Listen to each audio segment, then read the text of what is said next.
How did an awkward wolf go from this? He let me take off his You're gonna belt. catch a cold. You should put on your uniform. I'm gonna go. To this.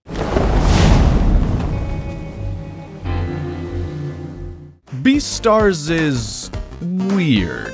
It could have been a normal high school anime if not for the fact that all the students here are animals. And there are two obvious types here, herbivores and carnivores. They live in peace, usually, even though that there's some tension between them. But when a carnivore at Cherryton Academy kills an innocent alpaca, things get, interesting. So let's just get right into it. The first episode kicks off with our MC, the usually depressed and introverted wolf Legoshi, jumping and grabbing the smart but sad rabbit Haru. More on that in a bit. After that, we see an unnamed carnivore chasing down an alpaca named Tem at Cherryton Academy. The alpaca begs for its life, and it's clear the animal attacking him is a classmate of his.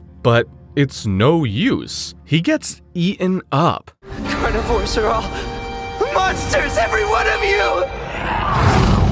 Well, that's a dark start. The next day, Tem's murder is all over the news, and it puts the herbivores and carnivores in the school at odds. One of the most affected people is an Angora goat named Else, who is in the drama club with Tem. Legoshi is also in the drama club, and Else is getting really bad vibes from him. Uh-oh. It doesn't help that later that night, Legoshi's waiting outside her dorm for her. But it was a misunderstanding. Legoshi's not here to eat Else. He's here to give her a love letter that Tem wrote for her. Else thanks Legoshi and promises to tell everyone he's nice, but Legoshi's not interested. After all, he's used to it by now. You see, Legoshi is actually a pretty sweet wolf who is good friends with Tem, and he's very sad now that his friend is gone. But his grieving is interrupted by the school's star actor and resident perfectionist, Red Deer Louie, who says he has a job for Legoshi. We then cut to Haru, the rabbit from the opening scene of the episode. So, Haru is being bullied by her roommates, but it's not just them. For some reason, Haru is shunned by everyone in the school. No one will even let Haru sit with them at lunch. That's because of the Harlequin rabbit Mizuchi. You see, Mizuchi's stupid boyfriend kissed Haru and broke up with Mizuchi, and she's mad about it. She's been spreading all kinds of rumors about Haru, and she bullies her mercilessly as revenge. What a tool! Back with Legoshi. Louie brings Legoshi to meet Zoe, a goat who's also part of the drama club. Louie wants Zoe to take Tem's part in the play, something that does not sit right with a carnivore mongoose named Kai, all because Kai is also an actor, and he thinks he deserves the spot. But Louie just demotes Kai to backstage work, mocking him for being a bad actor. For that, Kai gets mad and punches Louie, but Legoshi blocks it. Louie is impressed and tells Legoshi they'll be practicing after hours, and he has to be on lookout duty. After all, the school doesn't feel that safe for herbivores after what happened to Tem. Later that night, a sad and dejected Haru makes her way out of her dorm, only for Legoshi to catch her scent. It activates his carnivore instincts, and he jumps at her and grabs her, bringing us back to the opening scene. God damn, I'm already clicking on next episode. The next episode kicks off with Legoshi being woken up by his roommates. There's the English sheepdog with the hidden eyes, Kolo, the coyote, Durham, hyena, Miguno, the little fox, Voss, and the Labrador, Jack. Jack notices that there's something wrong with Legoshi, at least more wrong than it usually is. We then go into flashback mode to see what happened after Legoshi grabbed Haru. All of a sudden, Legoshi's predator instincts took over and he was about to eat her. He tried fighting it, but he couldn't. Haru would have been a goner if Zoe didn't call for Legoshi to come inside. Legoshi had already hurt Haru's arm, but he let her go. Legoshi then went inside and saw that Louis injured himself, which could be very bad for the play. The next day, Legoshi goes to have breakfast with his friends, but he can't take his mind off of wanting to eat Haru. Jeez, are all carnivores the same? Anyway, that's when two carnivore students get into a fight. Their fight brings back Legoshi's carnivore instincts, and he tells them to stop. The carnivores then get mad at Legoshi and square up to him, only for Louis to defuse the whole situation. You see, Louis is the leading candidate for the title of Beastar. The Beastar is a super prestigious title which is awarded to the animal that is a supreme role model, an effective leader, and someone who closes the gap between carnivores and herbivores. And publicity stunts like this are good for Louis' case. After that, Louis says he knows that Legoshi acts weak on purpose, which messes with Legoshi's head. Later, Louis and the drama club are rehearsing, and Louis moving slower than usual. Everyone's worried, but he tells all of them to forget that and lock in. This play is super important. Meanwhile, Legoshi, Kai, and the other backstage guys see Tem's costume and wonder what to do with it. We also see that Louis is seriously injured, but still goes through with the rehearsals.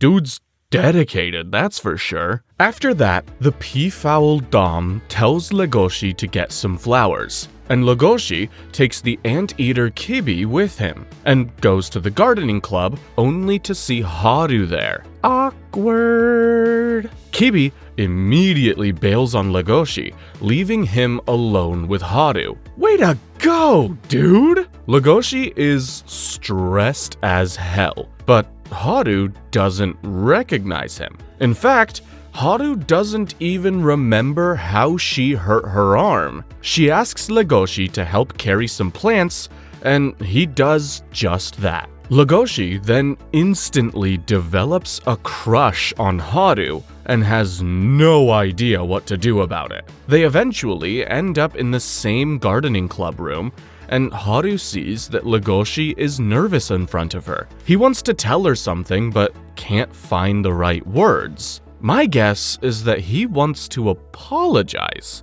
but Haru thinks that he wants to sleep with her, like all the boys who have visited her before. And because of that, she starts undressing in front of him. Well, that escalated quickly. The next episode starts with Kibi talking to Mizuchi's boyfriend and another dude. Apparently, the word about Haru is that she's, promiscuous? We then see Haru put in the moves on Legoshi, but this wolf is having none of it. He backs off, covers her with a sheet, and gets the heck out of there. Aww, he's so honorable. Legoshi then runs into Kibi, who tells him the rumors about Haru, but Legoshi doesn't buy them. She seemed really sweet, and he can't judge her like that. Later, Louis accepts an award and thanks the audience. Backstage, Kai asks Legoshi what his deal is. After all, the only people that work in drama club are people with super weird secrets that make them stand out. Meanwhile, the school newspaper needs a story about Legoshi. Since Legoshi is the leading candidate to be Beastar, he's respected by carnivores and herbivores, so anything negative about him would sell like crazy. As that happens, Legoshi goes to see Louis to talk about some stage lights, but Louis feeling weak because of his injury and decides to take it out on Legoshi. Jeez. He puts his hand in Legoshi's mouth and asks him to bite. but Legoshi refuses and leaves. Later, all the students enjoy Environmental Day. It's a session that sees every animal spending time in their natural weather and natural habitat to recalibrate. It's pretty freaking cool, I think. During this session, something comes over Legoshi. Turns out, he wants to meet Haru again. Yikes. Cut to Louis at the play. He's seriously hurt, and he'll have to go to the hospital directly after, but he won't give up now. Failing here means he might as well die. So, Louis goes on stage and delivers the performance of a lifetime. But as the final scene ends, Louis collapses. The next episode starts with the school newspaper not getting their spicy story yet. Meanwhile, Louis wakes up hours later in a hospital bed with a broken leg, which means he can't perform the rest of the shows. So Louis casts Bill the Bengal Tiger as his replacement, and he also casts Legoshi to play the villain in the play, because he has to take Bill's previous role. Legoshi's introverted ass is not happy about it. Ain't that relatable? But Kai tells him to rejoice this opportunity, or others who want to act will take Legoshi's unwillingness as an insult. Legoshi then trains for this fight scene with Bill, and things get intense. Bill loves being a carnivore and wants to show everyone just how strong and talented he is.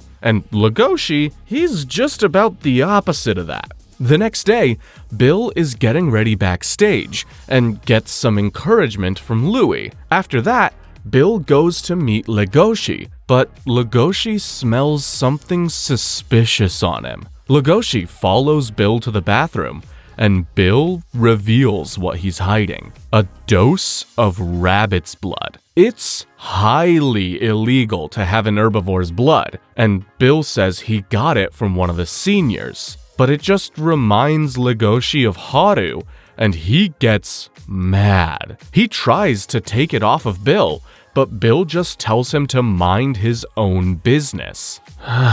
That's so messed up, but I'm invested. Sometime later, Bill goes out on stage and starts performing, but the crowd knows it's not Louis and he starts getting nervous. Things go south when it's Legoshi's turn to be on stage, and he punches Bill.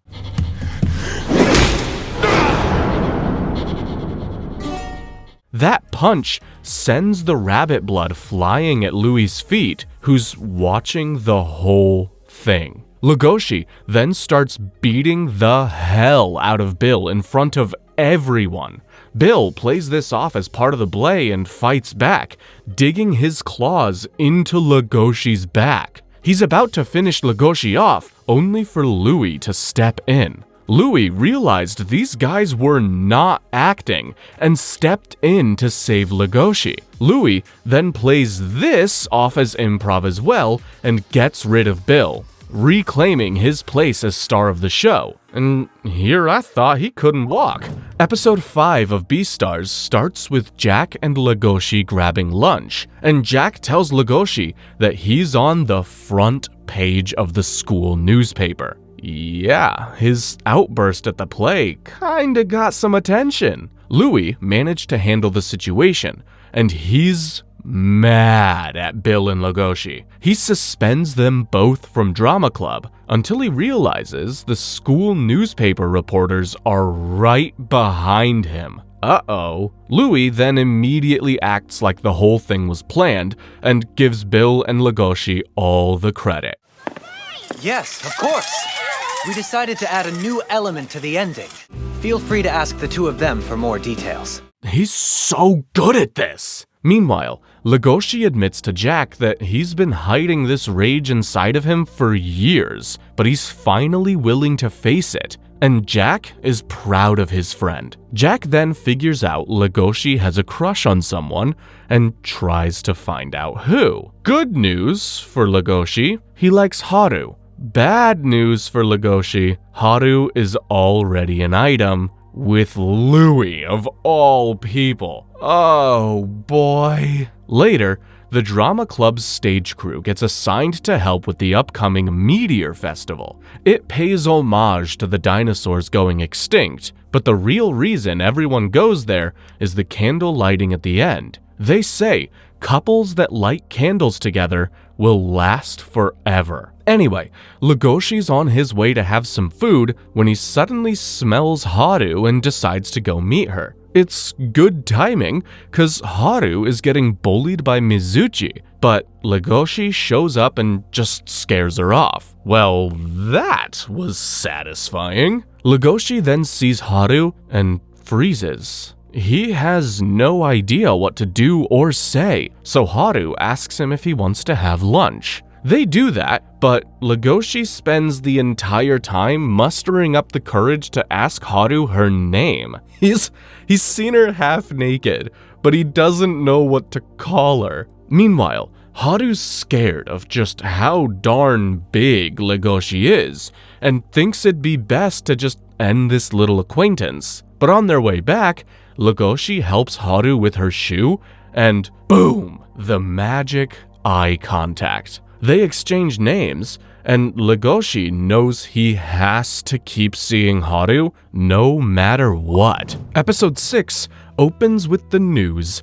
that a gazelle named Linda was killed by a carnivore, and it seriously messes up Legoshi and his friends. Legoshi then steps out and sees a fellow wolf being bullied. So Legoshi pretends to be her brother and saves her. Her name is Juno, and she's the newest member of the drama club. Juno clearly has a crush on Legoshi, but he's too dang dumb to see it. Later, Legoshi goes to a drama club meeting where he learns that only carnivores will be going to help with the shopping for the Meteor Festival, because of the whole Linda thing. The herbivores hate this, because they really wanted to go shopping, but hey, safety first. Louis then leaves the carnivores with one order: do not visit the black market. You see, the black market is a shady market where all kinds of taboo stuff is sold.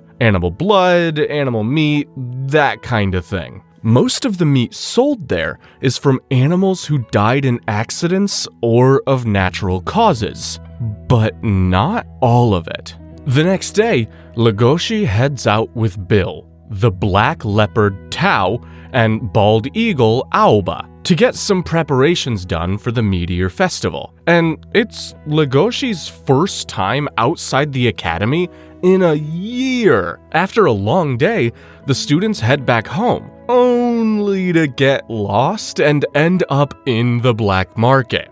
Bill and Aoba say that since they're already here, they might as well eat some meat. You see, the reason why carnivores live so peacefully with the herbivores is the black market. The carnivores fulfill their needs here and then live in peace with the herbivores. But Legoshi is disgusted and he runs away. All he can think about is Haru, and his feelings are conflicted. He likes her, but he also kinda wants to eat her. What a doozy! He runs and runs until he eventually collapses, and that's when he meets a panda. Legoshi then wakes up and sees himself chained up. So, it appears I'm in an unusual situation.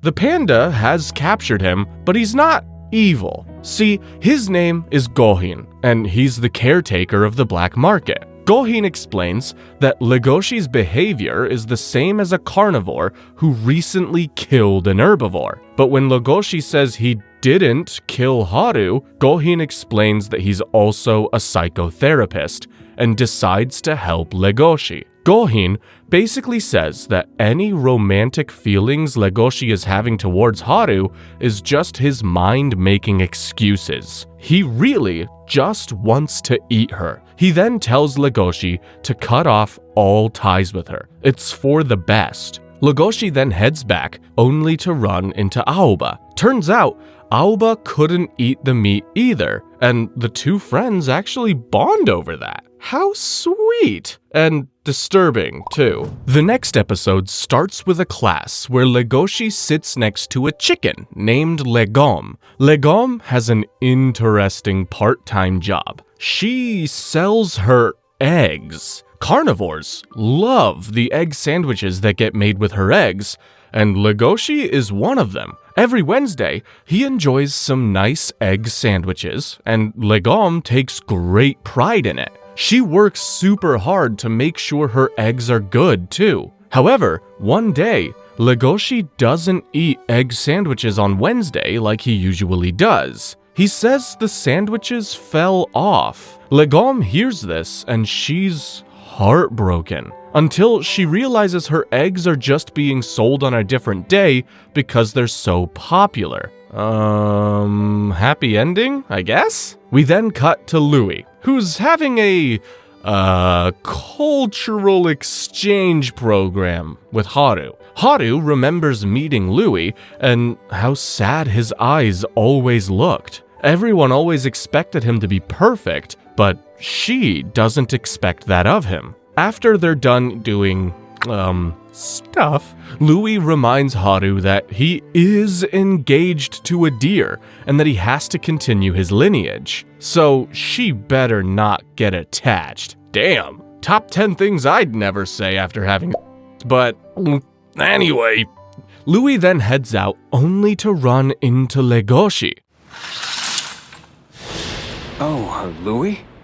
Legoshi's here to see Haru, so Louis lies and says she's not here. Legoshi then tries asking Louis about Haru, but Louis just tells him to focus on Juno. Yeah, the deer is jealous with a capital J. Regardless of that though, Legoshi smells Haru's scent on Louis, and he's not happy about that. Later, Legoshi is wallowing in sadness when Juno shows up. She acts all excited and asks Legoshi for help practicing dance for the Meteor Festival. As he helps her, even an idiot could tell that she's super into Legoshi, but our boy still's got no idea. Her feelings are strictly one-sided as well. Poor Juno. Later, Legoshi is working on the big-ass dinosaur for the Meteor Festival when he runs into Haru. Haru asks for help, but Legoshi says he's too busy to help, clearly avoiding her after finding out about her and Louis. Later, while Legoshi's painting the dinosaur, he sees Louis meeting Haru, and in that instance, Legoshi acknowledges two things. 1. Haru and Louis are an item, and 2. Legoshi is in love with Haru. Oh boy. The following episode sees Legoshi and the drama club finishing their dinosaur, and it looks really good. After that, the kind-looking mayor, who is a lion, tells everyone to go home. There have been a bunch of attacks recently, so everyone is on high alert. But Legoshi doesn't go back early. Instead, he waits for Haru and decides to go back with her. As they make it to the subway, Haru says they should talk about the first time they met. Legoshi says Haru should value herself more and not just throw herself at guys like that. But Haru says that Legoshi couldn't possibly understand what it feels like to be weak, and know that you could just get eaten before ever experiencing love. They get into an argument, and people start accusing Legoshi of hurting Haru, so they make a run for it. They get away from the mob, and then sit down to talk. Legoshi wants to tell Haru he's the one that attacked her, but realizes that'll ruin their friendship. So, he keeps it to himself for now. The next day,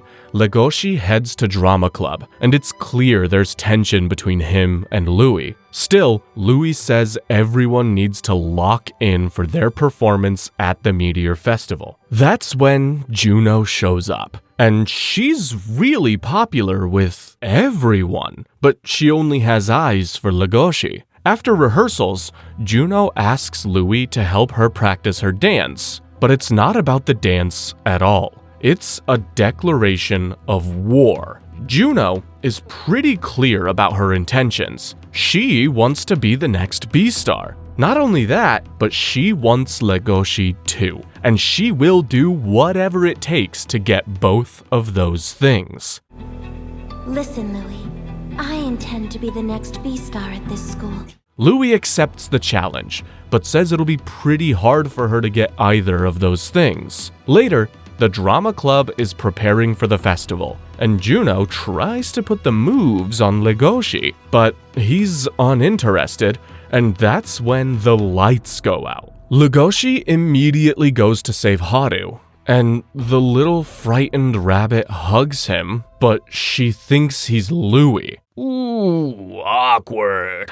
The lights come on, and as they talk, Juno sees them and realizes Legoshi loves Haru, and she does not like that. Oof. The next episode starts with Louis waking up from a nightmare, and we finally see his backstory. Louis was born as cattle, with the sole purpose of being sold as meat at the black market. Lucky for him, a rich-as-hell red deer named Ogma saw him one day and bought him for 7 million yen. After testing Louis's mental strength, Ogma took Louis in as his son and as the heir of the Horns conglomerate, a powerful company that does something. No. Anyway, Louis makes his way to Thames Memorial and puts some flowers on there, promising to bring peace between carnivores and herbivores. Legoshi sees him and then sees a jaguar trying to attack him. Luckily, Legoshi saves Louis without him even knowing. Legoshi asks the jaguar what he's up to, and the jaguar tells him. Basically, Louis is gonna be the next Beastar, which would mean carnivores would lose a lot of power. So, a bunch of carnivores are trying to kill him. Not cool, man! Legoshi realizes that Louis is the perfect candidate for Beastar, and that this jaguar is being a selfish tool. So he decides to protect Louis from the carnivores. But to do that, he needs to do something first. Confess his feelings to Haru, and Legoshi does just that. Haru tries her best to avoid the confession, but Legoshi chases her, tells her how he feels, and asks Haru to meet him tomorrow at the festival so they can talk about it. Haru agrees, but then she gets kidnapped. Turns out she's been kidnapped by a bunch of lions called the Shishigumi. Cherryton students ask the mayor for help, and he says he'll do something about it, but decides the festival is more important and leaves Haru for dead. Lucky for Legoshi, he finds out she's missing, hearing the chatter from the other students. Back with Haru, the Shishigumi thugs harass her until she meets the Chief Lion. The Chief Lion asks her to undress before asking her to take a bath. But this isn't perverted nonsense. He wants Haru to be perfectly clean when he eats her. This is bad. Meanwhile, the mayor tells Louis that Haru is missing and then tells him to keep it under wraps. The mayor says it's something he'll have to do if he wants to be a Beastar. After all, the Beastar's job is to bring peace to both carnivores and herbivores, and they can't trouble every single person at the festival for one animal, can they? The mayor also promises to remove evidence of Louis's past of being bought by his dad if he agrees, and Louis folds. As soon as that conversation ends, Legoshi then shows up and asks Louis for help in finding Haru, but Louis refuses and tells Legoshi to back off. There's nothing they can do now. Louis clearly doesn't believe that himself and is struggling with his decision. So Legoshi punches Louis's face in. I'll show you just how angry I am. They get into a fight, and Legoshi says Louis might make it to the top, but he'll lose Haru to Legoshi. That's kinda sexist, but okay. Episode 10 starts with Legoshi following Haru's scent to the black market. He's then jumped by 2 carnivores, but Gohin saves him. It's a good thing this old geezer lives in the black market. Gohin tells Legoshi that going after the Shishigumi is a suicide mission, but Legoshi doesn't care. He has to try. Meanwhile, Louis tells Juno that Legoshi might not be coming back alive. Way to be positive, dude. Back with Legoshi, he's spying on the Shishigumi hideout, but gets caught. Now held at gunpoint, Legoshi smells Haru's scent on the lion's hands, and now he's mad.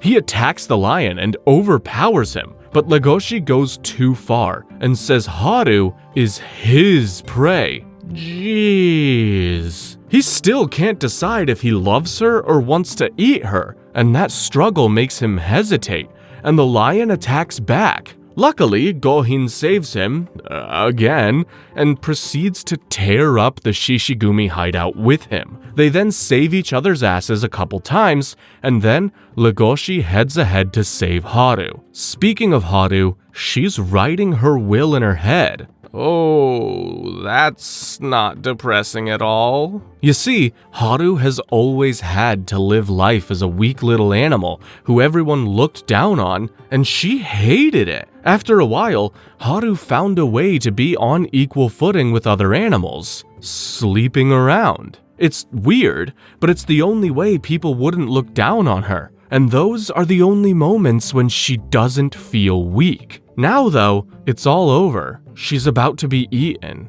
But then Haru remembers that Legoshi treated her like a normal person and decides she's not gonna go down like that. She fights back and buys herself just enough time to be saved by Legoshi.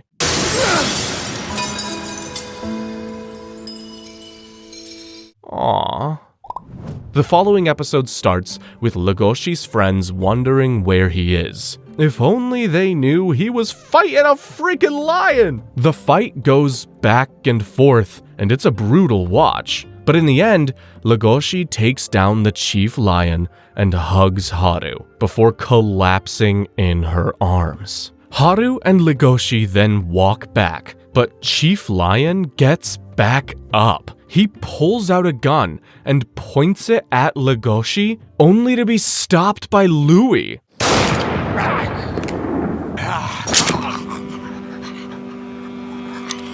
Louis then kills Chief Lion with a gun before the Shishigumi thugs show up. Okay, maybe he isn't an irredeemable asshole. Meanwhile, Legoshi and Haru have food, since Legoshi is starving, and that's when they realize the trains have stopped running, which means they're gonna have to stay at a hotel. Uh-oh. While Legoshi's friends realize he's out with Haru and stop worrying about him, Legoshi and Haru look for a suitable hotel. Legoshi is worried about being in the same bed with her. After all, it's been a crazy night, but Haru says it'll be fine. So they make it to their room and sit on the bed where Legoshi tries to kiss Haru. She gets nervous and takes off his clothes, and then Legoshi does something crazy.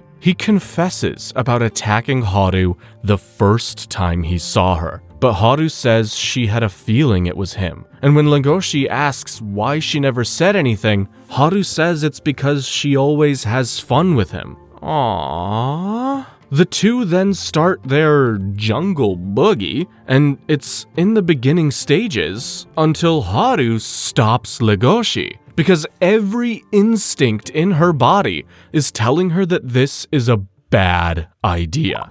The last episode of Season 1 starts with Haru realizing her body is acting like it wants to be eaten by Legoshi. It's probably punishing her for this odd relationship. Legoshi also realizes he was a total ass for thinking Haru would just be hers if he saved her. Breaking news! Local wolf discovers feminism. They then decide to stop for now, and just enjoy a good night's sleep. The next day, they make their way back to school, and Haru thanks Legoshi for saving her. They get back, and Legoshi is scolded by his teacher before Juno comes to visit him. Juno does her best to come on to Legoshi, but he's not even remotely interested, and it crushes Juno. After that, Juno leaves and runs into Haru.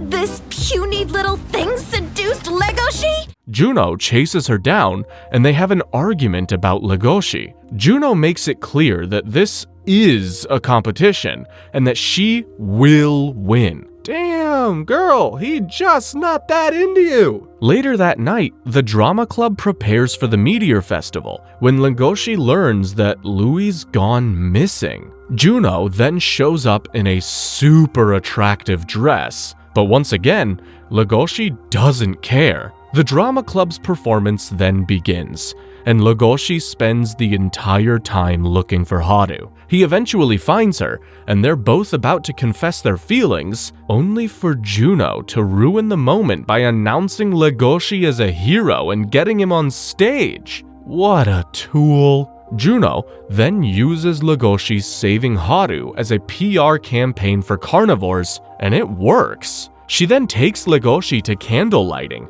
and tries one last time to get with him. Haru sees this and just walks away, ready to accept that Legoshi and Juno should be together. But Legoshi ditches Juno and goes after Haru. They start running and talking, and Haru says there's no guarantee Legoshi won't eat her one day. But Legoshi says he has a reason to believe he won't, and that's because he loves her. Legoshi promises to work against his own instincts and society to be with Haru, and she accepts. Season 2 kicks off with Legoshi and his friends waiting for a meteor shower Jack promised would happen tonight. Jack goes to get his telescope so they can see it properly, but that's when he sees a ghost.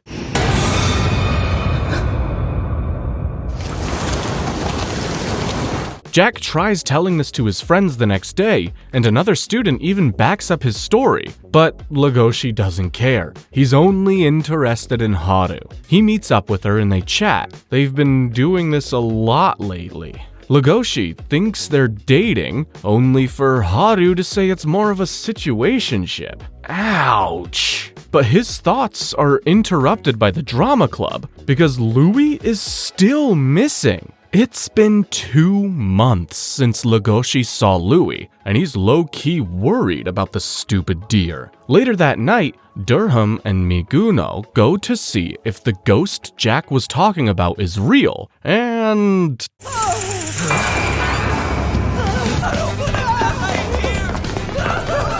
I think they got their answer. The next day, Legoshi and his friends try to get the newspaper to publish a story about the ghost when Legoshi hears a strange noise. He follows it and runs into Louie.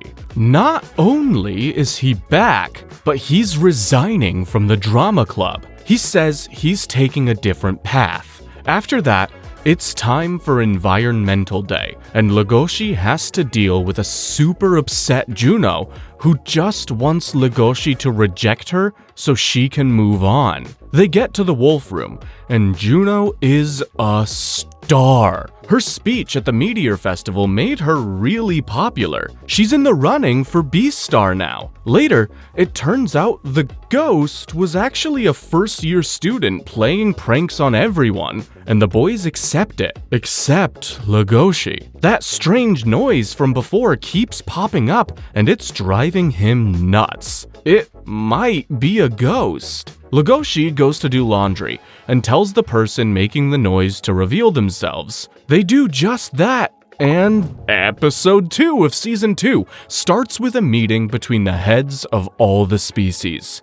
The principal of Cherryton gets absolutely grilled because the school hasn't produced a Beastar in years. The principal is against the entire concept of a Beastar, but the heads don't care. Meanwhile, Legoshi finally meets his mystery stalker. It's the school's security guard, the rattlesnake Six Eyes. Megumi has violin practice with me now. Let's get you back home, Megumi, so you can warm up. Nah, not that one. Anyway, Six Eyes wants to test Legoshi and wraps him up to see his reaction. When he responds with kindness, Six Eyes knows he's the one she's been looking for and leads him to Tem's memorial. You see, with new students incoming soon, Six Eyes says this is the last chance to find Tem's killer, and she wants Legoshi to do it. Meanwhile, we see the principal's meeting come to a conclusion. Whoever finds Tem's murderer will be the next Beastar. Okay. The next day, Legoshi gets some help from Else in talking to one of Tem's alpaca friends, Carl. But Carl isn't exactly willing to give out info to a wolf. However, when he sees Legoshi catch an underwear thief who's a freaking kangaroo, Carl changes his mind about him. Carl thinks about Tem and how much he misses his friend. He then decides to give Legoshi Tem's diary in hopes that he'll be able to bring some justice. Aww, thanks, Carl. Legoshi then goes through Tem's diary and accepts the burden of finding his killer. He goes and tells Six Eyes, who says the first clue is within him, whatever the hell that means. Meanwhile, we see the Shishigumi arguing with a turtle, Butcher, and he demands to see their boss, so their boss shows up and it's Louie. Yeah, that's what he was doing in the 2 months he was gone. Louie is fully part of the criminal underworld, and he plans to use his position as leader of the Shishigumi to fix society through pure power. And if you thought he was ruthless before, well... Why are you looking at me like I'm some sort of meal? The next episode starts with Legoshi bringing up the fact that Tem was usually hanging with carnivores from the drama club. Bill takes offense to that and calls Legoshi out for being with a rabbit half his size. These two are about to get into a fight again until they're interrupted by a new pretty boy doll sheep named Pina. Pina is a first-year student, and he's also a new member of the drama club. Anyway, Pina diffuses the situation, acts all snobbish, and leaves. Meanwhile, we see how Louie became the Shishigumi head. After killing their boss, Louie wanted to be eaten by them, but the lions recognized he was the heir to the Horns conglomerate and offered him a chance to be their leader. And Louie responded by, I will not be used as a pawn for carnivores. Yeah. Luckily, the lions saved him and gave him another chance to become their leader. To do that, all he has to do is eat some buffalo meat. Louie powers through, eats it, and even demands more. Jesus Christ. Meanwhile, Pina is officially introduced to the drama club, and he immediately pisses off all the carnivores by calling them ugly. This guy is a tool, but it's kinda hilarious. Pina then accuses Legoshi of being dangerous, and it's Bill who defends him. I'll stay on your good side. What's wrong with you? Back off! You mess with him, you mess with all of us! Later, Legoshi meets with the carnivores from Drama Club. Legoshi tries telling them to be considerate of herbivores, but they already do that and shift the topic to Legoshi and Haru. Uh-oh. Legoshi deflects a bit, but Aoba makes it clear that the way Legoshi talks about her isn't normal teenage love. It's more like worship. Yeesh. Later that night, Legoshi meets Haru and asks her if she still has feelings for Louie. She's surprised, but Legoshi says her face said it all. He leaves, saying he'll protect her from a distance from now on. Damn! As Legoshi sits down to think about this, something huge comes up behind him. The next episode starts with Legoshi thinking about Tem when he's attacked from behind. The attacker knocks Legoshi before he can see their face and ties up Legoshi's hands and blindfolds him. Legoshi wakes up and realizes this is Tem's killer and they're telling him to back off the investigation. Legoshi gets beaten up badly, but makes sure to fight back, biting the killer to get any sort of clue on their identity. He manages to get a taste of the killer's saliva, and the killer then gets away. So, Legoshi calls Jack for help. Jack frees Legoshi, and Legoshi runs away without explaining. Something Jack is not a fan of. Poor guy. Legoshi makes his way to the black market and asks Gohin to teach him how to fight. Gohin refuses at first, but decides to take Legoshi on as a student. If you're serious about training under me, you gotta prove that you're ready. We then cut to a strip club at the black market, where a Siberian tiger dancer named Luna is doing her thing. After that, it's time for the star of the show, an okapi named Cosmo. Cosmo is the star because she's very hot and because she's an herbivore. In fact, she's so popular, the customers want the cage protecting her to be removed. Yeesh. Unfortunately, when Cosmo starts dancing, Luna turns off the cage out of jealousy and a tiger attacks her. She's about to be eaten when gunshots save her. It's Louie and the Shishigumi. We then see Louie's struggle with living as the Shishigumi leader. No matter how hard he tries, he can't consume meat. So, his second in command, a lion called Ibuki, gives Louie some salad and tells him to eat it. Louie thinks he's just being a prick when they're both interrupted when a wolf shows up asking for Louie. But it's not Legoshi, it's Juno. What the heck is she doing here? Episode 5 starts with Juno asking Louie why he became the head of Shishigumi. Louie just says he's accepted the way society is and that he's looking for genuine power. But his answer doesn't satisfy Juno, who still believes there's good in him. While Ibuki shows how loyal he is behind Louie's back, He's the boss. Got it. Louie and Juno dance. But Juno still can't accept Louie's decision and says he'll regret it. Is anyone else hearing wedding bells? Meanwhile, Jack is telling his friends that Legoshi won't come back when Legoshi comes back. But there's something different. He's fully white. Legoshi? Turns out, Gohin chopped off his colored fur to mess with him. With Gohin, Legoshi made a plan. He's gonna keep coming to school to defend his friends from the killer, and he's gonna train with Gohin at night. And the training is brutal. Gohin locks Legoshi up in a room with meat, and he can't eat it. Gohin tells Legoshi to give up, but it's out of the question. He won't eat meat no matter what. Later, Legoshi is showing Pina around the backstage stuff, and as usual, Pina is being an annoying asshole. He teases Legoshi for not having a girlfriend, for liking someone, and then asks Legoshi if he'd ever eat him. Legoshi gets pissed off, says no to all of his questions, and leaves to go get food. Meanwhile, Louie pulls up on his dad and tells him to sign a paper to withdraw him from school. His dad doesn't seem too bothered,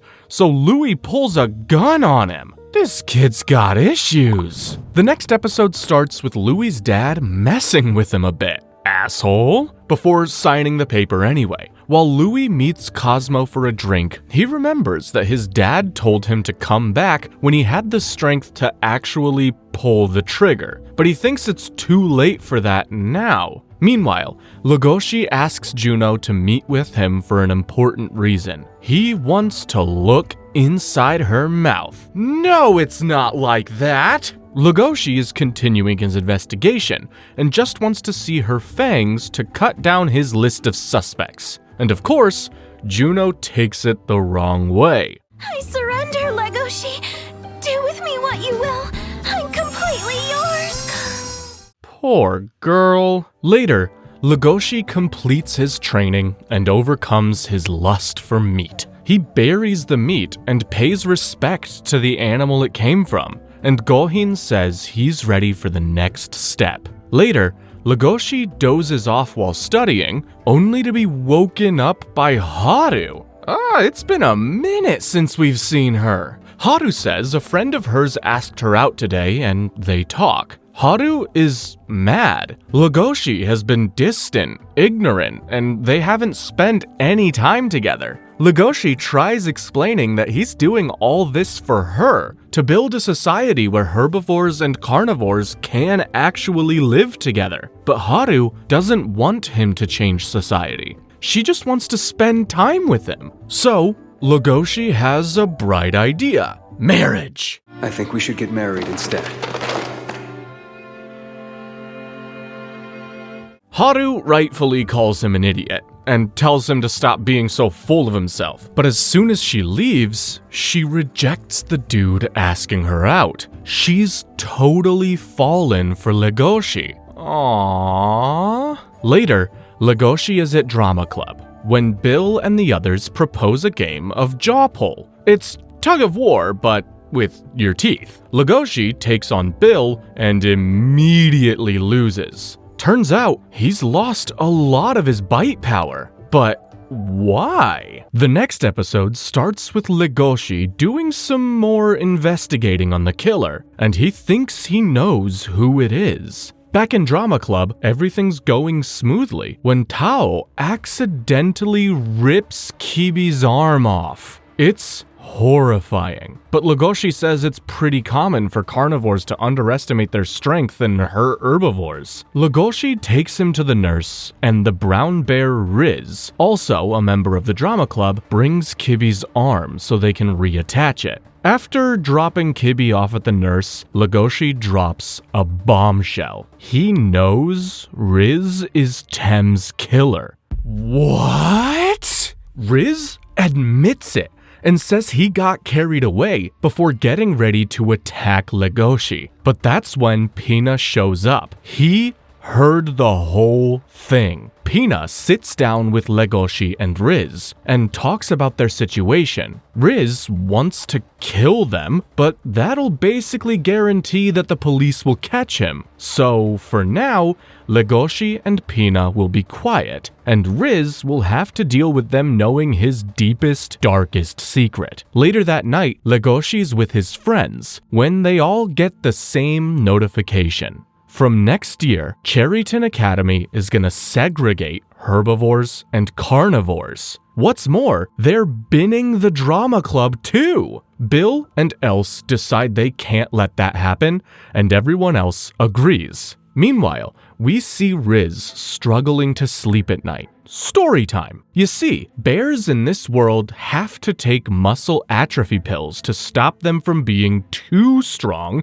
so they don't accidentally crush door handles or people. The pills also have nasty side effects, and the only thing that blocks these side effects is honey. You see, to the outside world, Riz is a lovable, gentle giant. But only one person knew the real him. It was Tem. 8 months ago, Tem and Riz started talking and getting closer. Riz told him about the pills and everything else, and they kept growing closer. They grew so close that Riz wanted to show Tem the real him without the pills. So Riz showed up without taking them, chased Tem into the school, hugged him, and killed him. God damn!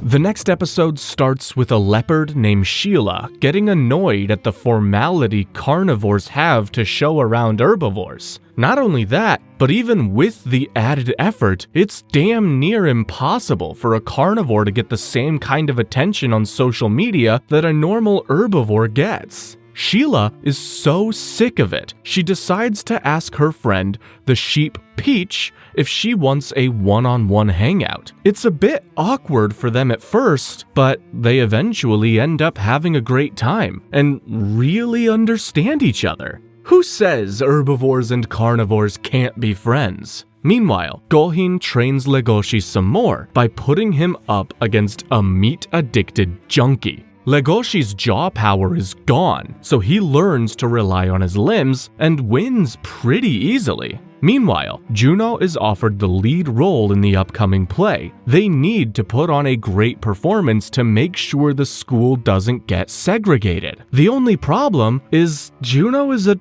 teeny tiny bit racist and thinks the school should be segregated, and her number one reason walks right by her: Haru. Juno follows Haru to the gardening club, and Haru convinces Juno to help her out. As she helps out, Juno enjoys Haru's company more and more, to the point where even her anti-herbivore agenda collapses. Juno realizes why Legoshi likes Haru before telling Haru to call Louis when she gets the chance. After all, Louis is an underground mob boss now, so Haru should at least ask him how he's doing. Speaking of Louis, he dreams about Haru before waking up to go see a caiman selling its body parts for money. Gruesome stuff. After that, Ibuki and Louis talk on the roof, and Louis gets a call from Haru, but Louis says the only sin is weakness and throws his phone away. The only real sin is weakness. The following episode kicks off with Louis, and the Shishigumi business is booming. If you didn't know what these lions do, it's basically a bunch of kidnapping, murder for hire, drug dealing, and super illegal meat selling. Unfortunately, someone is stealing one of their shipments, so Louis sends Ibuki to investigate. Meanwhile, Legoshi continues his training with Gohin. The process is simple. Legoshi subdues the junkies, and Gohin rehabilitates them. After Gohin meets a patient, Legoshi asks why Gohin never turns his patients into the police. After all, some of them are murderers. But Gohin says the world isn't that simple. After all, carnivores have to fight against their instincts every day, and someone needs to help these people. Meanwhile, Tao gets to meet Kibi, whose arm is much better now. And in a beautiful scene, Kibi tells Tao to come to touch his hand again and forgives his friend. And poor Tao just breaks down crying. While that happens, Legoshi is out looking for people to bring to Gohin so that he can rehabilitate them. And while that's happening, the Shishigumi are also looking for their thief. They happen to catch Legoshi in one of their factory locations and mistake him as the thief. They then beat the snot out of Legoshi, but the real surprise comes when he's face to face with Louis. After getting his ass whooped a bit, Louis brings Legoshi in for dinner. Legoshi says he's a fox who can't eat meat before he gets to be alone with Louis. And when he does, Legoshi just hugs his friend. He's missed him. They talk, and after learning what Louis has been through, Legoshi says they should run away together. But Louis won't just walk away from Shishigumi. So, Legoshi tells him that he's found Tem's killer and says the school needs him before leaving. The next day, Legoshi is successfully rage-baited by Riz, who badmouths Tao for hurting Kibi. Oh, how the tables have turned. Anyway, Pina stops Legoshi before he does something stupid, but it's clear that Riz does not like these two. Episode 10 starts with Riz cooking his roommates some food, and they love his cooking, but Riz has an issue. Ever since he ate Tem, he can't taste anything. You see, Riz is one sick bastard. He thinks eating Tem was the ultimate act of friendship, and that eating an herbivore is the only way herbivores and carnivores can be one. Yeesh! Meanwhile, Haru visits Legoshi and says they need to talk. There, she finally does it. She confesses her love for him. She's also worried about Louis, since she has no idea where he is, but she doesn't have feelings for him anymore. Legoshi can't tell her everything just yet, but says he'll be with her when everyone is safe. Meanwhile, after getting rejected by a girl for forgetting her name, Pina meets Riz in the bathroom. Riz's message is pretty clear. Tell Legoshi to stay the hell away from me or you're dead. Pina doesn't take it seriously until Riz sucks his finger. Look, that's a threat, I promise. After that, it's time for rehearsals, and Pina gives a crazy performance. He uses it to deliver a hidden message to Riz. Kill me if you want, I'm not afraid of you. Beautiful. So kill me! I do not fear the likes of you! We then quickly cut to Ibuki telling another lion named Free to kill him if he ever goes after Louis. Ibuki has a hunch that Louis might try to leave Shishigumi, and he simply can't let that happen. Back with Pina, he meets Legoshi and says he left Riz a letter. He has a plan to lure Riz out and expose him. Legoshi goes to retrieve the letter because he thinks it's a bad idea. Unfortunately, Riz already read the letter, and he attacks Legoshi.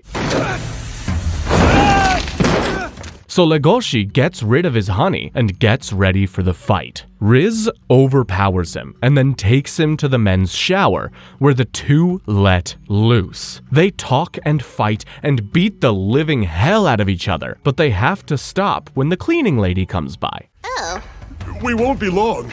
Just another minute. So they decide to duke it out on New Year's Eve, and Legoshi tells all of this to Gohin. Legoshi says he wishes there was a way to get stronger immediately, and Gohin says, hey, there is. So what is this secret method to get stronger? Well, eating bugs, of course.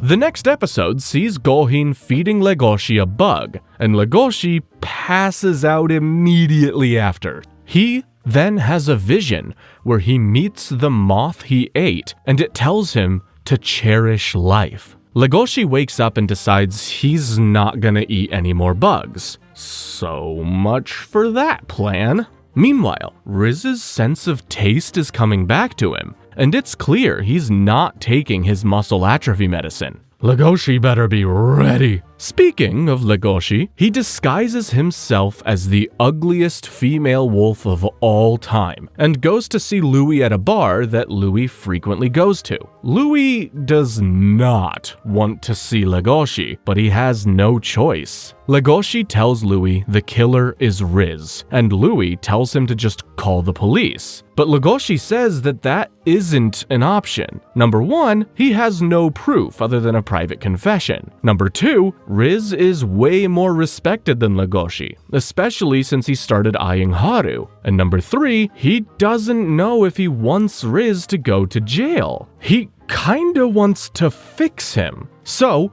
he's determined to fight Riz, and he wants Louis to be there. Louis refuses, but Legoshi is super persistent, and he looks ridiculous. I just can't take you seriously in that getup. Soon, it's the night of the fight, and Riz is about to leave. Pina shows up and tries to catch Riz confessing to his crime on camera, but Riz catches him. Uh-oh. Meanwhile, Legoshi thanks Gohin for everything and gets on a train to get to Riz. He misses all of his friends, and he misses Haru the most. He'll definitely hear her voice if he survives the night. Meanwhile, Louis realizes he loves the lions in the Shishigumi, and then he realizes he loves Legoshi too. Platonically, of course. He immediately decides to leave the Shishigumi. He has to be there for his friend. So Ibuki says he'll drive Louis there. Meanwhile, Legoshi finally makes it to Riz and realizes the bastard ate Pina. Back with Ibuki, he and Louis talk as they drive into a dark tunnel, and there's a gunshot. What the heck? The last episode of Season 2 showed us what happened. Inside the tunnel, Ibuki made a confession. Of all the bosses he's had, of all the struggles he's faced in his life, the time Ibuki spent with Louis was his favorite. But no matter how much he loved Louis, Ibuki was loyal to the Shishigumi first and foremost. And the sad truth of the fact was that he couldn't let Louis leave the Shishigumi knowing all of the organization's secrets. It'd put Ibuki and his comrades at risk. Still, since he loved Louis, he gave Louis a choice. Louis could either shoot and kill Ibuki or get eaten. Ibuki then lunged at Louis and there was a gunshot, but Louis didn't pull the trigger. It was free. He followed through on his promise to take down Ibuki if he ever attacked the boss. Free then told Louis to never come back. Yeesh, that was depressing. Back with Legoshi, he figures out that Riz was just bluffing about killing Pina. He just tied him up. And then the fight is on. During the fight, Riz beats Legoshi badly. He is a bear after all. With Legoshi all beaten up, Riz admits that he didn't kill Tem because of friendship. It was just mindless murder. And then Legoshi does something unbelievable. He asks Riz to talk about his feelings. I guess we can take a time out. Riz opens up about how he can't remember anything about Tem except his taste, and that carnivores are all monsters. Legoshi tries to talk no jutsu Riz into not being a monster, but Riz just slams him against the wall and gets ready to kill Legoshi, only for Louis to show up. Riz charges at Louis, but Legoshi grabs him and gets him to safety. While Pina breaks himself free, Legoshi and Louis talk. Legoshi says he has to finish this fight, and Louis starts crying. For the first time in his life, Louis already lost someone special tonight, and he doesn't want to lose Legoshi too. So he tells Legoshi to bite off his leg and eat the meat. It'll give him the strength to face Riz. Yeah. That's insane. Legoshi accepts this gift from Louis and bites off his foot, and he has his power back. He faces Riz again, and it's a serious fight, but during the fight, Riz can see how much Louis cares for Legoshi and realizes he was wrong. Carnivores and herbivores can live as one. After that, the cops show up. Louis gets taken to the hospital, and Legoshi and Riz get arrested for eating meat. But Legoshi gets freed after everyone testifies in his favor. Unfortunately, the label of devourer will never leave Legoshi. His life will never be the same. Legoshi then meets Haru and says he's quitting school, and Haru is pissed. He always shows up with scars on his face and tells her nothing about it. She's worried sick. She's so angry, in fact. She says she might even find another boyfriend. Legoshi is flustered, and something tells me these two will be alright.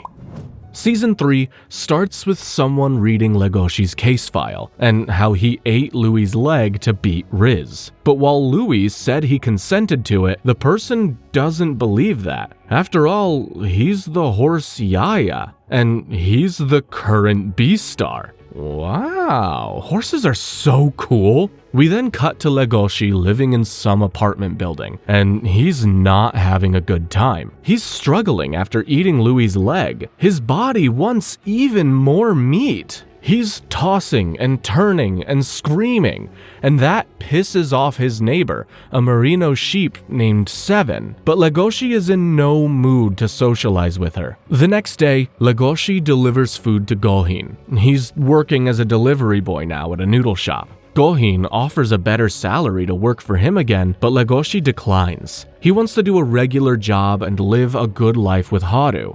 I'm noticing how Legoshi does everything for Haru, but never anything with Haru. You see, Legoshi doesn't have parents. just a grandpa who he hasn't told about the arrest yet. Legoshi then leaves, but not before Gohin drops a bomb on him. Since he ate herbivore meat, he's banned from interspecies marriage. Oh no. We then cut to Louis, who's back living with his dad, even having a bionic leg. Louis accepts that he can't live outside society, so he has to find a role inside of it. We then go to Cherryton Academy, and wouldn't you know it, they actually went through with the segregation of carnivores and herbivores. All this does is make the divide between the two species even bigger. Anyway, after assembly, Jack is celebrating being an advanced student with his friend when he gets a call from Legoshi's grandpa. He's worried about Legoshi dropping out, and Jack tells him not to worry. But I have one question. What the hell is Legoshi's grandpa? We then see Haru, who's graduated from Cherryton Academy and enjoying college life. She meets up with some friends, and her mini Rex rabbit friend Akko introduces her to her boyfriend Ayado, an Asiatic lion. Behind them, two herbivores immediately judge them and get out of the place. El racismo. Meanwhile, we see the black market being weird as usual when someone kills one of the homeless dudes there. We then see Seven being bothered by Legoshi's noises again, and she goes over to complain, only for a bloodthirsty Legoshi to drag her in. We then see someone infiltrate, attack, and take over the Shishigumi as their new boss, pouncing right when there was no head in sight. And he means business. The next episode starts with Legoshi holding Seven down, and he desperately wants to eat her. But he gets it together and asks Seven how to get the electricity in his room back, and Seven tells him how. They begin small talk, learn a bit about each other, and Legoshi asks her why she's not running. The answer's pretty sad. Legoshi called Seven by her name. Legoshi is literally one of the only carnivores to have ever called her Seven, and that makes her realize he's actually not a monster. We then see Louis, who's about to graduate, give the business to a lion on campus who's clearly suffering from meat withdrawal. Louis then has a flashback of talking to Juno about his prosthetic leg when she kissed him. Wow! Louis plays it off as her feeling sorry for him, but they both know it meant much more than that. Juno actually has feelings for him. We then see a Shishigumi lion named Jinma drink a can of new energy drink Kinez. It immediately activates his bloodlust. The other lions stop him, and that's when the boss reveals what's up. The Kinez drink has small amounts of herbivore blood and bones in it, enough to satisfy regular people's meat craving, but if somebody has already had meat before, they go berserk. The boss then tells the Shishigumi to distribute the Kinez, but they need more convincing that he's worthy, so he gives it to him.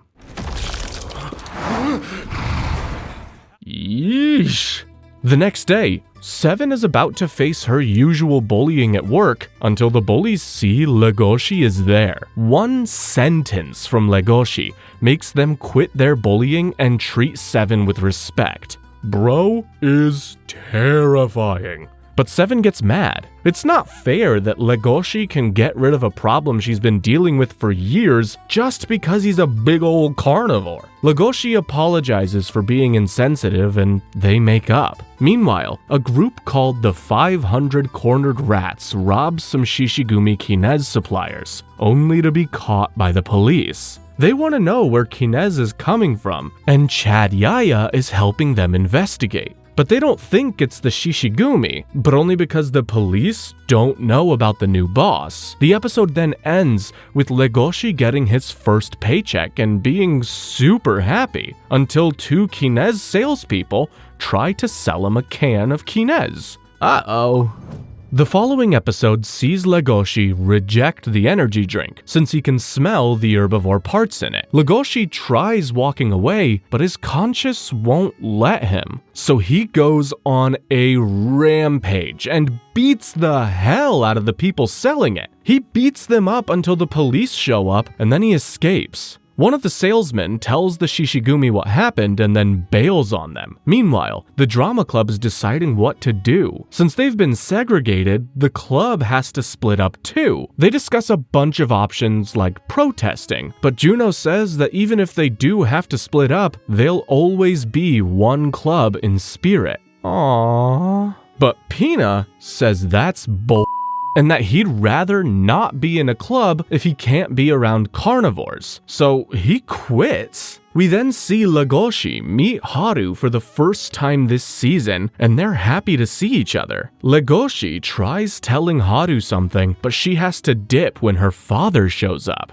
Uh-oh. We then cut to Chad Yaya busting up some illegal operation, after which he talks to his literal rat informant. The informant tells Yaya about Legoshi beating up Kinez's thugs, and Yaya's thankful. After all, he has 350-degree vision, and he needs someone to cover the last 10 degrees. He used to have somebody doing that, someone named Gosha. This'll all make sense soon, I promise. We then cut to Legoshi, who's walking through town when he runs into a Komodo dragon. He gives Legoshi his venom, but Legoshi's unaffected, because this is Legoshi's grandpa. So many questions! They hug and go out for dinner. They talk, and Grandpa is worried about Legoshi dropping out of school and stuff, but Legoshi explains that he doesn't need to be babied anymore. He wants to take care of himself. Their conversation is then interrupted by some racist birds who mock Grandpa for being a reptile, making Legoshi mad. He squares up with them, even though Grandpa tells him to let it go. He's a big old pacifist. The owner diffuses the situation, but the birds attack Legoshi and Grandpa outside, and Grandpa beats the living shit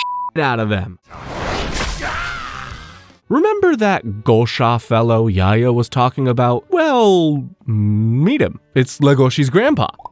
The next episode sees Gosha elaborate on his whole pacifism philosophy. According to Gosha, pacifism only matters when the strong choose to practice it. He then finishes whooping them birds and says it's clear Legoshi doesn't need his help anymore. What an awesome old lizard! Meanwhile, Louis is having dinner with the red deer Azuki, his arranged fiancée. She invites Louis for some naughty time after dinner, and they get it on. But Louis can't stop thinking about Juno. He even throws up at the thought of being with Azuki.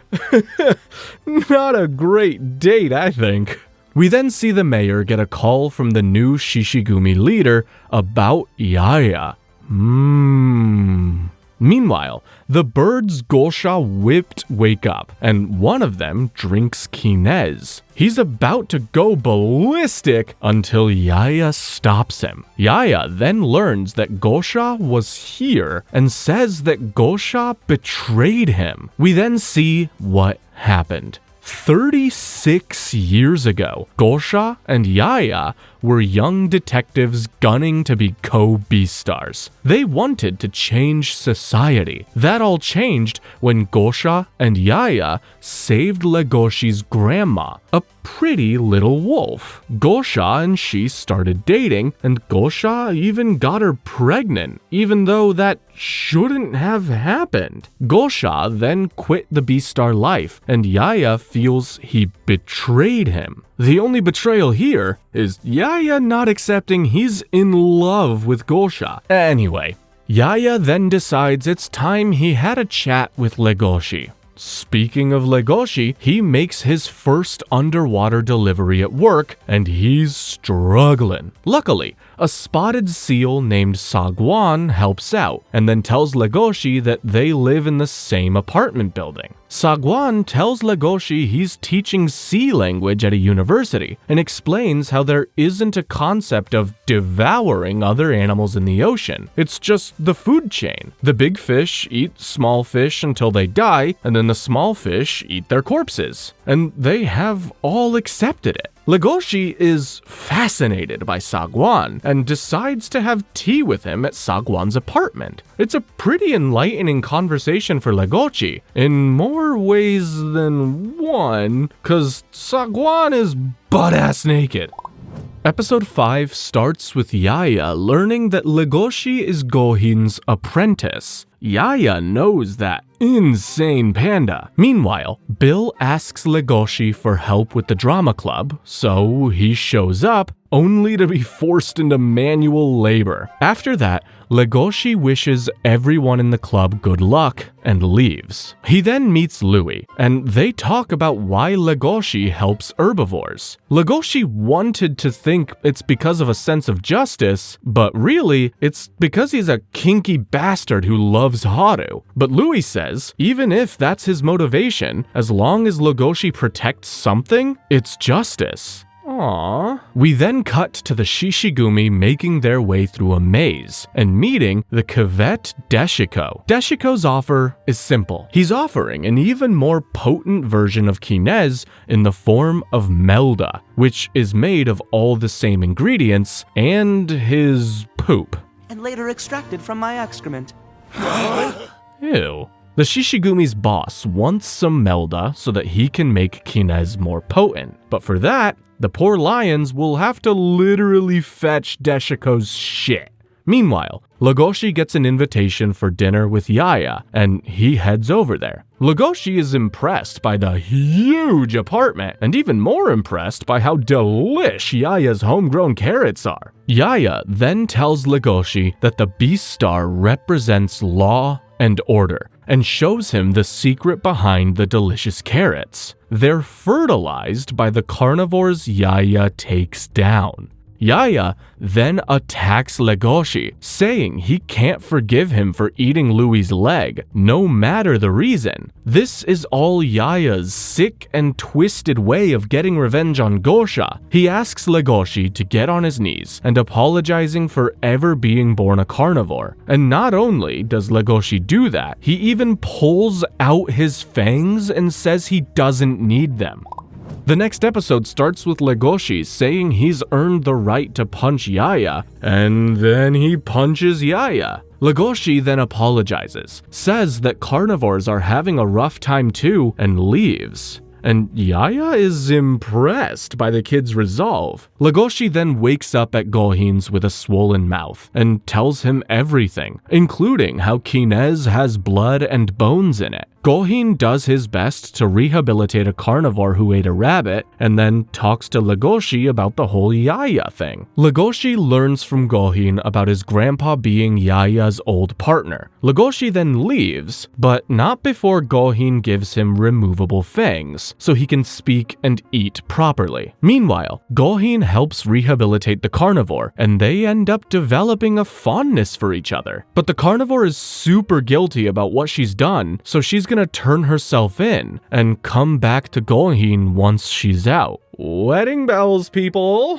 Meanwhile, Haru is at her university, and she's in a class full of herbivores with a teacher who hates carnivores. But when the teacher makes one too many racist comments, Akko gets on his ass and says he's spewing hate speech. You tell him, girl! Haru, meanwhile, is just upset. Later, Akko is bragging about her relationship with the lion boyfriend Eado. And Haru's had enough. She says interspecies love isn't that easy, and that Eado and Akko are just dating to be trendy. So, those two run off and decide to make out to prove Haru wrong. Meanwhile, Yaya tries to stop an illegal Shishigumi operation, only to see that it's a trap. He then comes face to face with the new boss, Melon, who uses Yaya's own tranquilizer on him and sends him crashing back down. Finally get to meet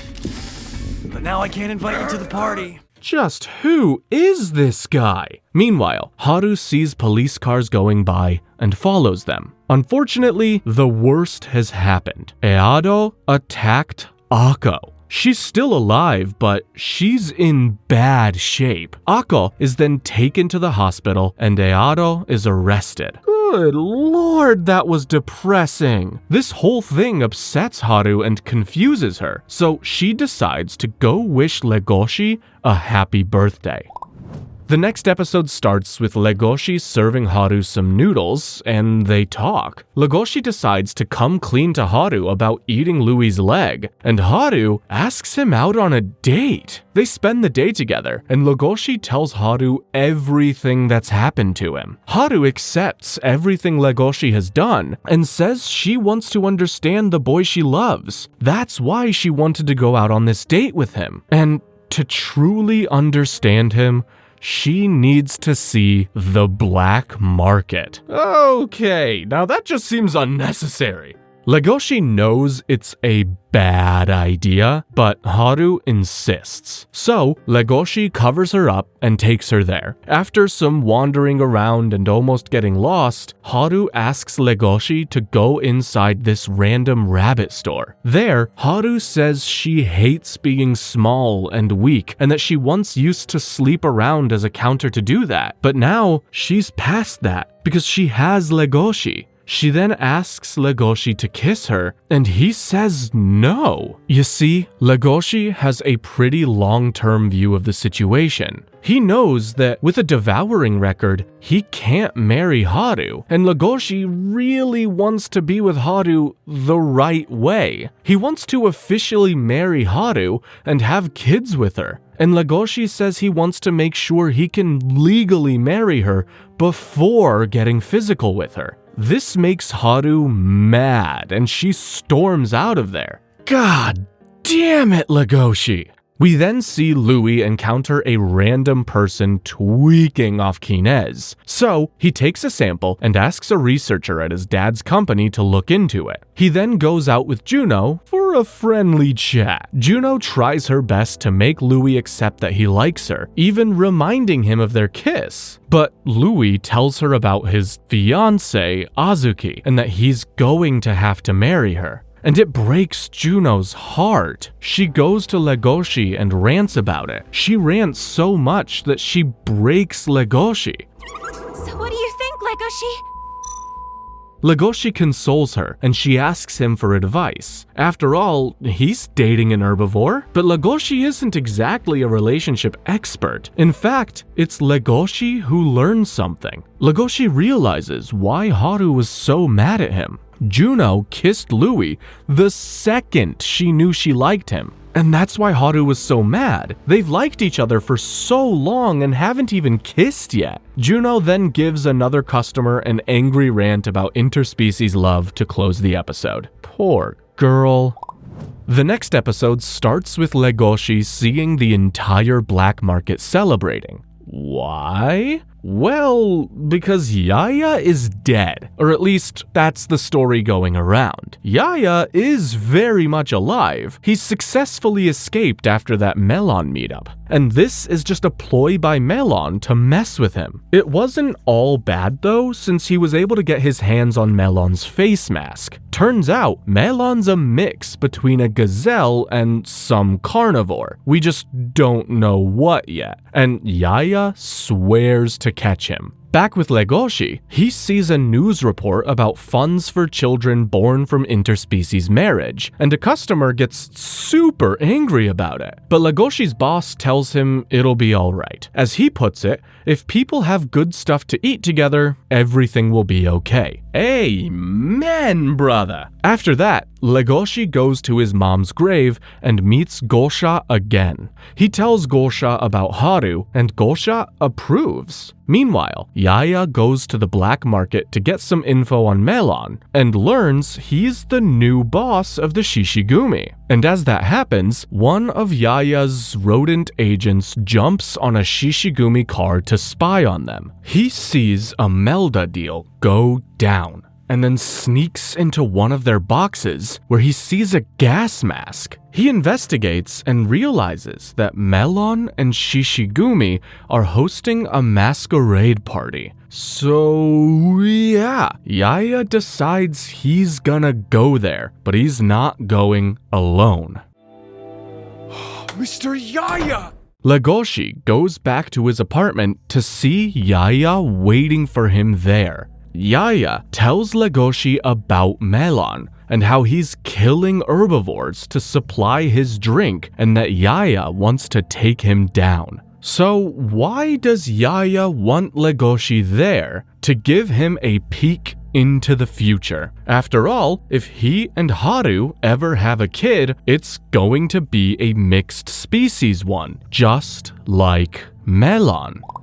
Episode 9 starts with the drama club getting some bad news. Their show has been rejected from the Meteor Festival, but these critters are not about to give up like that. They decide to challenge the festival and the school together. They'll make sure they uphold the Cherryton tradition of performing at the festival. We then cut to a suited up Legoshi who meets Yaya. Yaya tells him the deal. Help take down Melon, and Yaya will remove Legoshi's devouring record, allowing him to marry Haru. Legoshi agrees, but he's not going to the party with Yaya. He'll be joining the dancers, Cosmo and Luna, as their playboy chaperone. Fun! Yaya gives Legoshi an earpiece and puts a mini camera on his jacket so that Legoshi can be his eyes. After Legoshi gets inside, Yaya brings his attention to 3 gazelles in masks. Melon's one of them. But before they can investigate some more, a woman whisks Legoshi away. Learn to say no, buddy! Meanwhile, the mayor has a meeting with Louie's dad and uses the info on Louie's past to blackmail him. The mayor wants something. Meanwhile, Legoshi gets away from the party and finds Melon in the bathroom. He chases Melon to the top of the building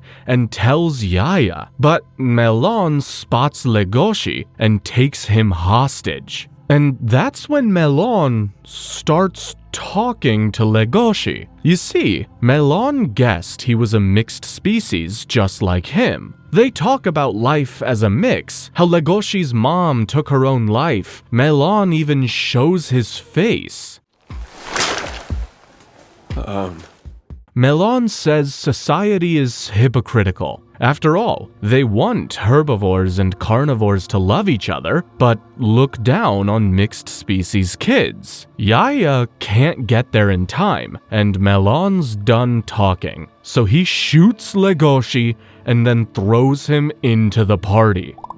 The next episode starts with Louie talking to the researcher about kinase. Apparently, it's not as simple as blood and bones. There's something inside it that only activates carnivores. Louie wants to know more, so she directs him to another researcher, one in the black market. Meanwhile, Free and the Shishigumi interrogate Cosmo and Luna about Legoshi and then let them go. Free then catches a glimpse of Louie and chases him. He faces Louie and pulls his gun, reminding him of their promise. He then shoots, but misses on purpose. Louie sheds his antlers on the spot, and Free just hugs him. He missed his boss. I missed you so much! Damn. The Shishigumi patch Louie up and tell him about their new boss. That's when Melon shows up and they hide Louie.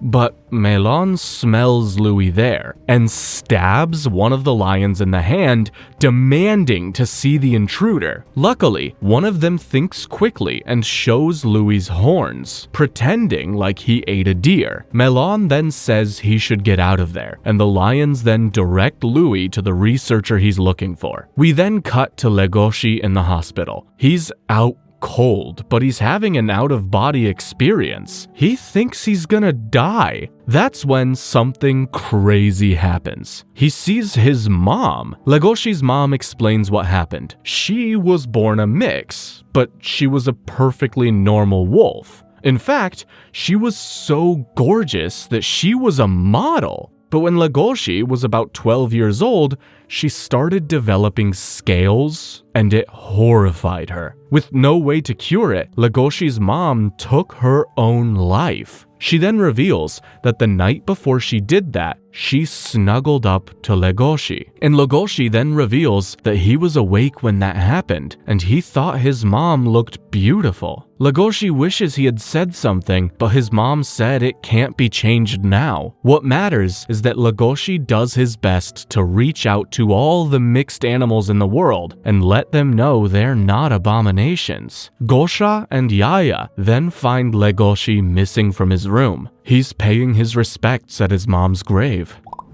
Episode 11 starts with Louis going to meet the researcher, who's Deshiko. Deshiko shows Louis how Kinez reacts with carnivores who have had meat before, turning them feral. He then reveals he knows who Louis is, but he's not going to report on him because that's none of his business. Deshiko tells Louis that Melon is a mix and that he's fascinated with researching mixes. Apparently, mixed breeds have super senses, which could be a number of things. For Melon, it looks like he has super strength. That would explain why the lions are afraid of him. Louis leaves and calls the researcher. They can't take Melon head on, but he has another plan. Meanwhile, Yaya is looking for leads on Melon, but he's drawing dead. That's when Legoshi shows up and asks to be involved in the investigation. But Yaya's having none of it. Gosha would nuke him if he involved Legoshi again. So Legoshi decides he'll look on his own and steals Melon's face mask from Yaya's desk. He goes to the party venue at first and asks the owner. He's not exactly a big talker, but Legoshi eventually gets a lead from him. Legoshi then goes to the baths with Sagwan, who teaches him what to say if he's ever in trouble at sea. Foreshadowing is a narrative device in which suggestions or warnings about events to come are dropped or planted. After the bath, Sagwan has some seafood, which Legoshi deeply disapproves of, and then they head out. But as soon as they leave, Melon tries some seafood from the same spot. We then learn a bit about the mixed bastard. Turns out, Melon can't taste or enjoy any food, and he has no sexual urges. He can't show his face to anyone without them being horrified. And since he's half leopard, the spots on his body keep growing. Overall, his life is pretty frickin' miserable. Luckily,